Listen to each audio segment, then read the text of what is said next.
This time it's going to be up on stage. May I invite Mr. Reji John, editor, Indian Transport and Logistics News, please to moderate this valuable and wonderful session. A warm welcome to you, sir.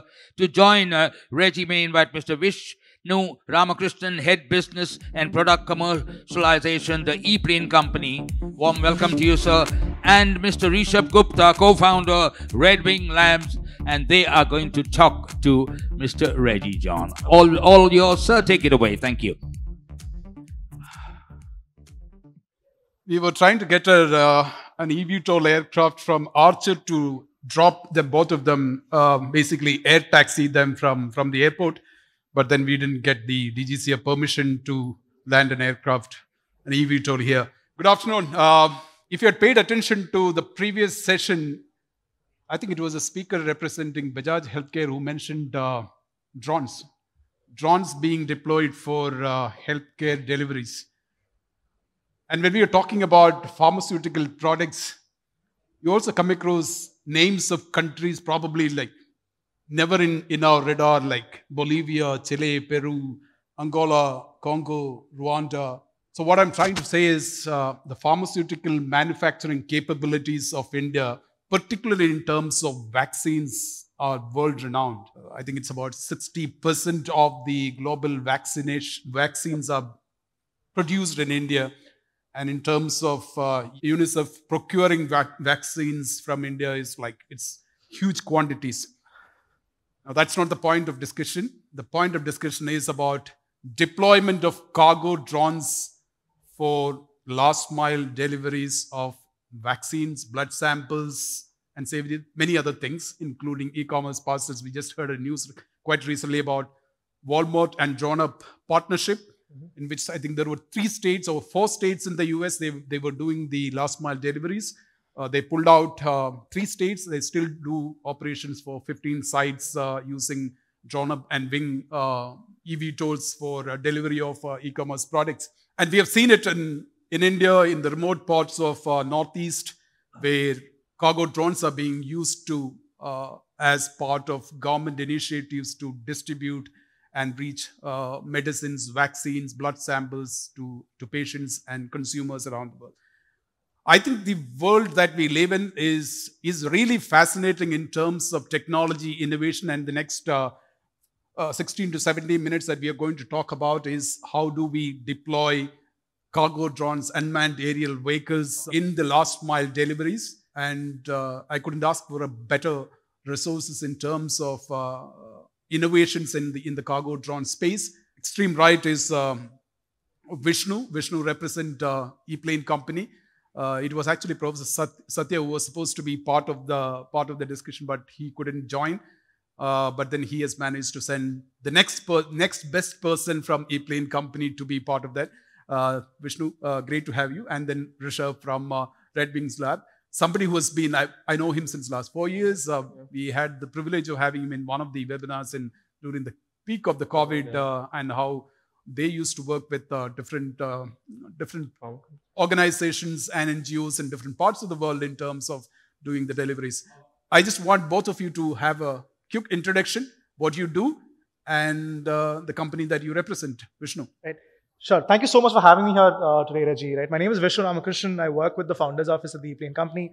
I mostly look at commercialization, go-to-market, and strategy. That's what I primarily do.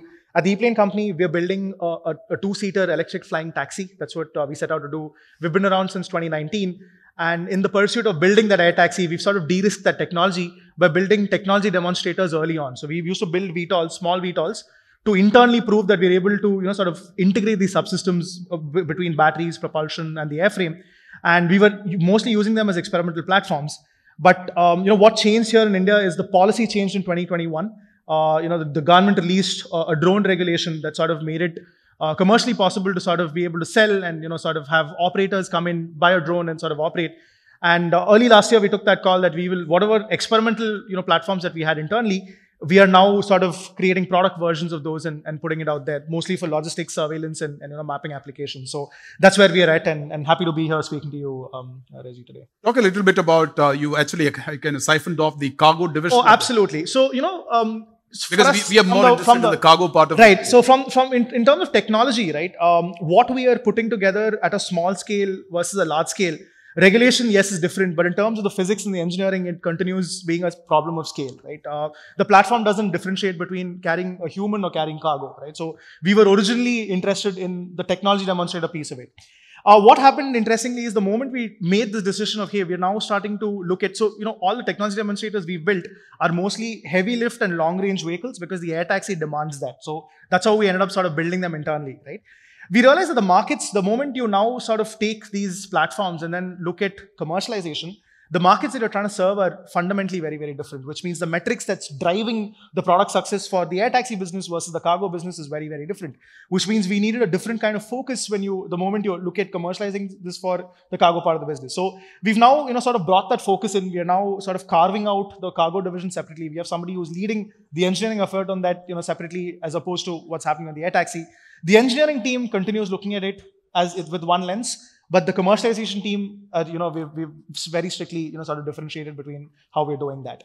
Okay, let me come to. I'll come to Rishabh. I just want some of the things clarified. Yes. When it comes to commercialization of cargo and the passenger transport, which is easy? I think the passenger side is a lot more easier, fundamentally because people come to the vehicle and board it. Cargo, that's not the case. Mm-hmm. You've got to aggregate. The aggregation becomes the bigger problem, right? You've got to make sure that your supply chain for where the vehicle is available for deployment is seeing a collection of that cargo. And some of the early use cases that we're looking at is perishables, and pharma is the number one use case that all of us are focusing on, because realistically, using an air mode of transportation, like an aerial vehicle to do, for you to pick up a package from point A to point B, in India, you will never be able to beat the ground cost. Right? It's just keep that, because that's a discussion that is coming. Exactly, by commercialization is different, right? Okay, Rishabh. Yeah, so my name is Rishabh, one of the founders of Redwing. What we do is we design, develop, and deploy drones for healthcare delivery. Been in this space for the last 5 odd years, operational for the last 2 years. Over the last 2 years, we've delivered over 50,000 different medical SKUs, affected about 75,000 different lives. Flown over 150,000 live kilometers. We have an arsenal of drones that we use to deliver things from vaccines, snake antivenom, to pharmaceutical drugs. Right. So yeah, that's a little bit about us. Yeah. Areas in India and outside where you have delivered? Yeah. So we primarily work in the northeastern state of Arunachal Pradesh currently, where we deliver daily medical supplies such as vaccines and drugs. We also deliver vaccines and drugs in the state of Orissa. Previously, our first contracts were actually, in fact, in the country of Papua New Guinea, where we worked with the Bill and Melinda Gates Foundation and delivered vaccines for them for over a span of about 2 weeks as an early sort of demonstrator. But after that, our focus sort of shifted to India primarily because the regulations in India opened up. So that's a little bit about us. And you are also part of the flying labs. Yeah, so we're a part of a global network of, let's say, humanitarian sort of missions where we deliver, even during COVID times, we were delivering vaccines, as I think one of the panelists previously mentioned. Yeah, that's a large network of sort of humanitarian missions that we also run. Okay, let's come to serious points of discussion, global and local adoption. How realistic is large-scale adoption of cargo drones for deliveries, last mile deliveries, particular focus on healthcare products? What regions and what commodities and what types of use case gaining traction? Yeah, so I think the largest sort of use case again lies in the medical side of things. There's a company based in the US which is now currently the largest supplier of medical products in the country of Rwanda, called Zipline, and they do deliveries day in, day out, hundreds of deliveries, right? They own about 90% of the nation's blood supply. Rwanda being a small country, I mean, it's an early demonstrator, but now they're sort of delivering packages with Walmart, as you mentioned, in Peerage, Arkansas. And I think the other sort of use cases that are starting to emerge is on the e-commerce food side, which we're starting to see in Australia and Ireland, primarily because the cost of delivery there is so high.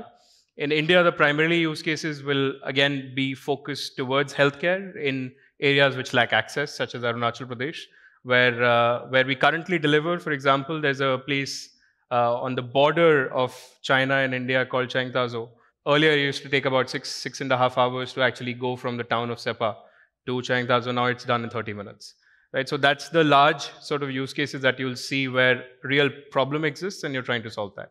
Yeah, we have seen some of the videos of some of the Chinese drone companies which are doing the high altitude deliveries. Absolutely, right? So, interestingly, India right now has the most crystallized drone regulations in the world, right? If you just look at the ecosystem here, I think the government has done a fantastic job in putting together what does it take to A, certify an OEM who's building these drones, and B, on the operator side of things, how do you control quality in terms of what is mandated for the pilot? If you look at most parts of the West or the East, each OEM has to have standalone conversations with the regulator to find out what the operating limits are. So India sort of opened that up.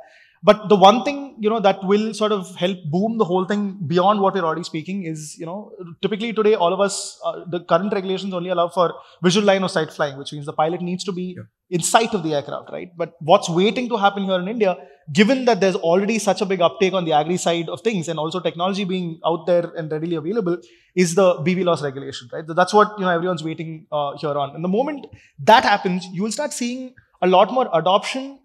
A, for first mile, yes, but there's also a huge potential for mid mile. Fundamentally, in terms of temperature controlled parcels, because today a supply chain for large warehouses, when you need to have dispatch centers, right? It's a cost that's incurred. Now, imagine serving one entire city, because now any 30-kilometer radius around one facility that you have, you're not talking anything more than about 15-20 minutes at best, right? So the moment you have that ability, you'd be able to sort of cut down the smaller cold storage units that you are requiring to have within the city and start serving all of those pin codes using, a drone or one of the larger platforms in itself. And that's what's waiting to sort of happen at this point in time, Reji. That's where we're at. Yeah, Rishabh mentioned about zipline. In fact, I had the opportunity of visiting their headquarters in California 2 years back, and I also seen their Rwanda facility just outside Kigali. Fascinating innovation, but of course, when it comes to cost per unit operation, so I think there are big discussions on that. So let's come to the key challenges and opportunities in the cargo drone delivery for healthcare.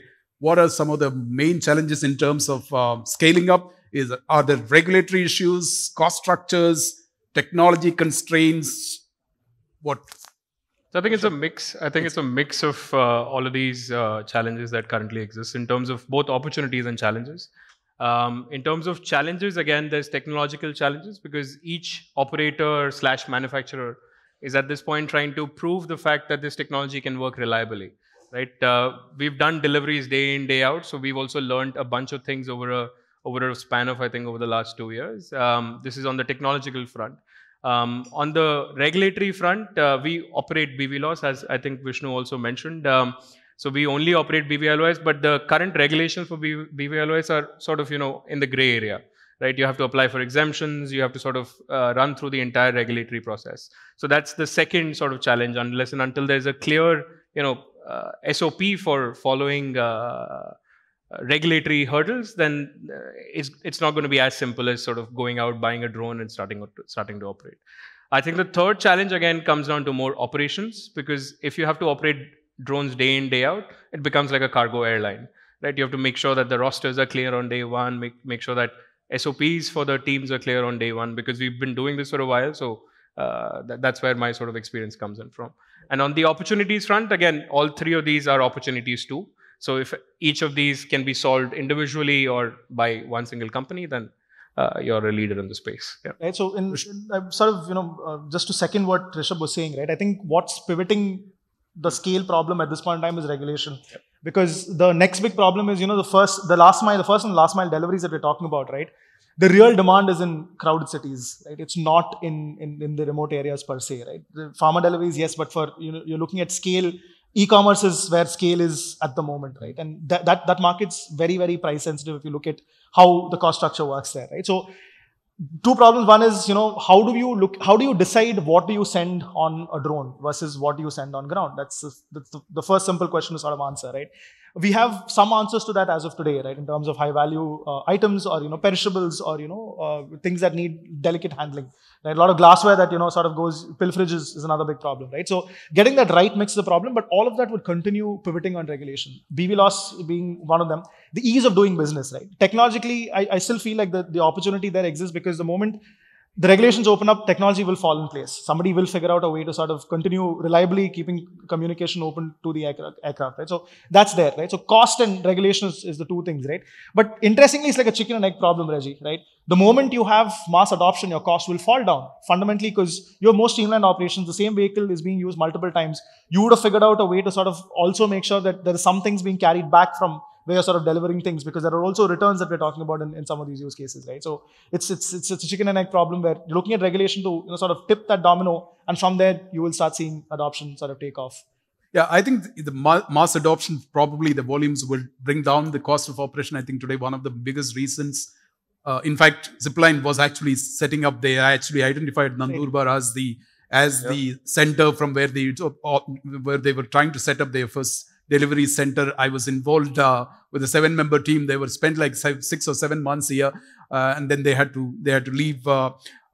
Cost of delivery operation, cost is an important factor. Anything that you ask, kitna kharcha ho jayega? So cost is like, I think we have like every panel discussion cost. We are Indians are quite price sensitive. How do you bring down the cost of operation, and you're competing with something that's more cheap? How can you 1 kg transfer at rupees 60 when something is available at rupees 4? How do we see a balance here? Yeah, so for when the costs sort of, I think we've talked a lot about cost today, right? We're in government offices day in, day out.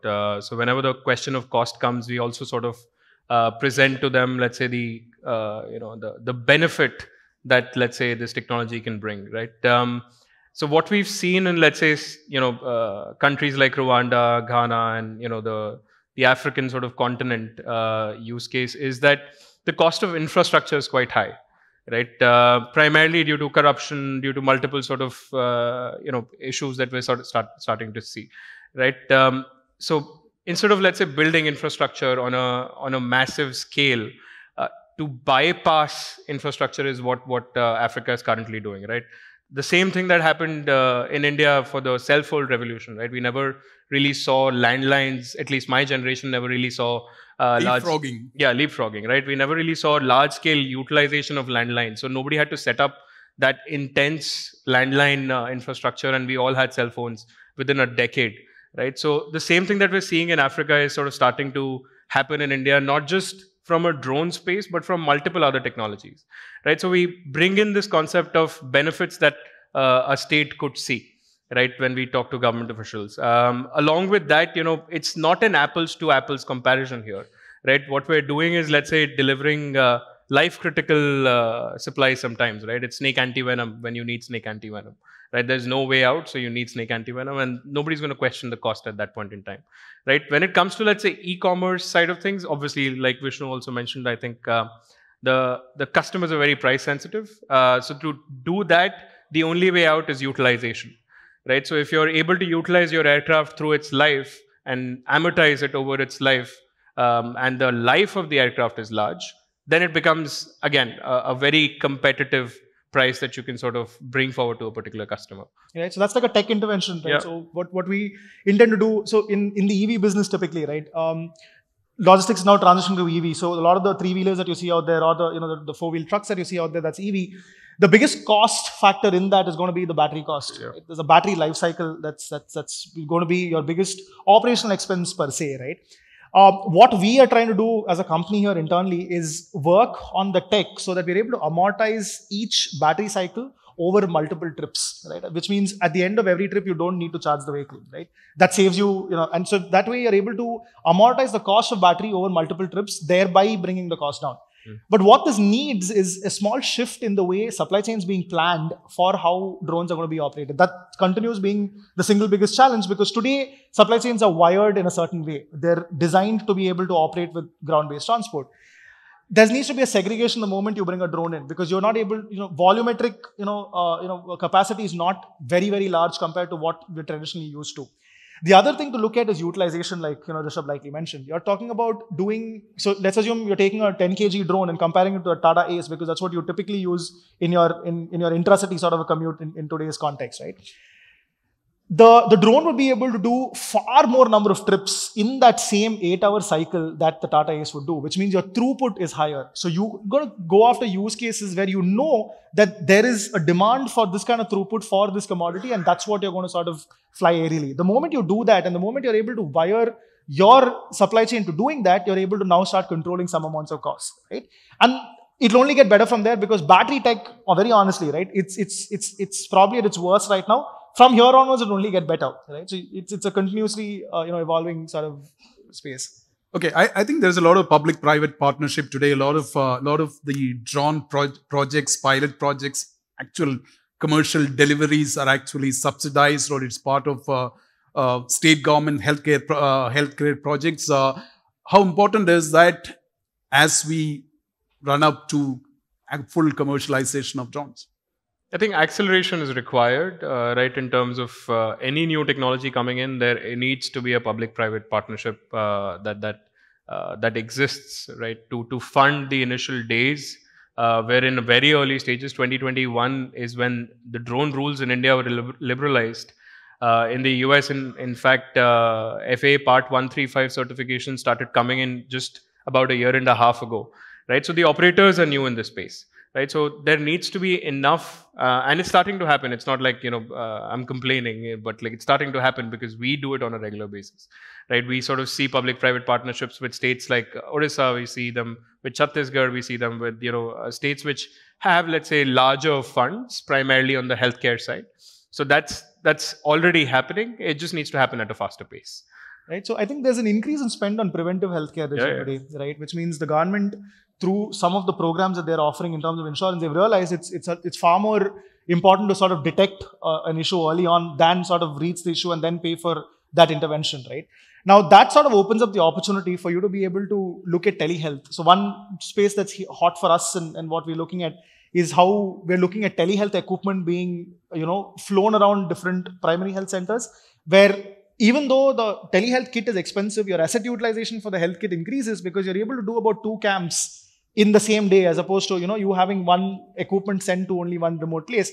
And the drone can also carry back samples. So the preventive healthcare spend, even the moment that increases, you'll start seeing the uptake in remote areas for that, where you have a lot of samples that need to come back to a diagnostic center that's again not available at that space. And this base hospital could be about 20-30 kilometers away, even as far as 70 kilometers away, right? And you can continue serving a larger population with that one infrastructure. So one of the indirect benefits, right, as Rishabh was talking about earlier, is your ability to augment some of your healthcare infrastructure to serve a greater number of people. And that's where you'd start seeing drones making sense, because it's not a direct cost that you're looking at in terms of commute, but you then start looking at some of these other benefits and this spillage that you're looking at in terms of what else it can do. And that's where you really see success. Brilliant engineering minds working on some of the important challenges of global supply chains. And also I was talking to somebody, a founder of a drone company based in Ireland, Mana. So I asked him, what is that one cargo or a packet or an order that is being delivered? And he said it is coffee. Yeah. It's coffee. Coffee being delivered at your houses so frequently. So I'm saying that the world is very, very, very fascinating, and it's interesting to note that we are building solutions, small devices with big impact. That's what I'd like to describe. One more chance. Is there a question? No question. No, but to extend what you were just saying, today we're getting coriander delivered, Reji. Coriander. 10 minutes. See, look at coriander. Tomorrow it will be curry leaves. So yeah, 10 minutes, right? You're able to get this in 10 minutes. So You look at you are trying to do a tadka and then you don't have coriander or a curry leaves, and probably you need to get and we're paying for it, by the way. There is a sizable population paying for it to be delivered in under 10 minutes. Okay. So one question. Yeah. Yes. Just on that, probably you should call it the quickest commerce industry. Yeah, very good. Yeah. So I'm Karthik. I run a tech startup primarily providing software for logistics in cross-border, right? So my question is related to that. So there's a lot of talk about the domestic, transportation via drones. Quick commentary on the international side. Is it too early to think about it, or is the technology far away, or is it more of a regulatory thing, or just thoughts on that? Are you talking, let's say, inter-border sort of? Inter-border, okay. I think the technology is slightly far away because, again, as Vishnu mentioned, I think battery today we are the worst as we can possibly be at. EVs adoption is starting to go up, but it's not at that pace that we would have sort of thought about a year ago. Same thing happens with drones, right? Like the idea being that a battery can only take you so far, right? You have to keep charging it, and especially with an aerial vehicle, you will have to stop somewhere. In terms of how it sort of works, is the maximum ranges that we're seeing, at least on electric aircraft, are not beyond 500 kilometers, right? So we're not seeing aircraft which are beyond, let's say, 500 kilometers currently. So crossing the border just doesn't make sense. And then there's a regulatory challenge also. With unmanned, Correct. Definitely. Yep. Right? Unmanned, cross-border transport. I don't think there's a single vehicle today that's certified that does that. Right? There are a couple of companies based in the UK. There's a company called Dronamics that's doing a 300 kg pallet, and that's a fixed wing that goes airport to airport. Right? But then you're only got to wait and see how regulation is going to approve that. Because the moment you have a vehicle that can do about 400 kilometers, these use cases are a no-brainer. Right? The cross-border use cases, they will come up. Right. So there's also a California-based company which is called Nautilus, which is building the largest drone, which is going to compete with the 777 freighters. So there are too many things happening. I speak from only an electric perspective, but obviously you have the larger, the predators and the herons and the searchers, which are obviously thousands and thousands of miles, right, which you can operate from far, far away. So. Search for ePlane company and Redwings, and these guys are doing a phenomenal work. And I think it's not just about cargo drones that are Agni-cool. I think there's a lot of inventions done at IIT Madras. Professor Satya is part of that. You have been part of several innovations. A big round of applause to my speakers. Thank you so much. Thank you so much for having us, Thank Reji. you for having us. Appreciate it. Yeah.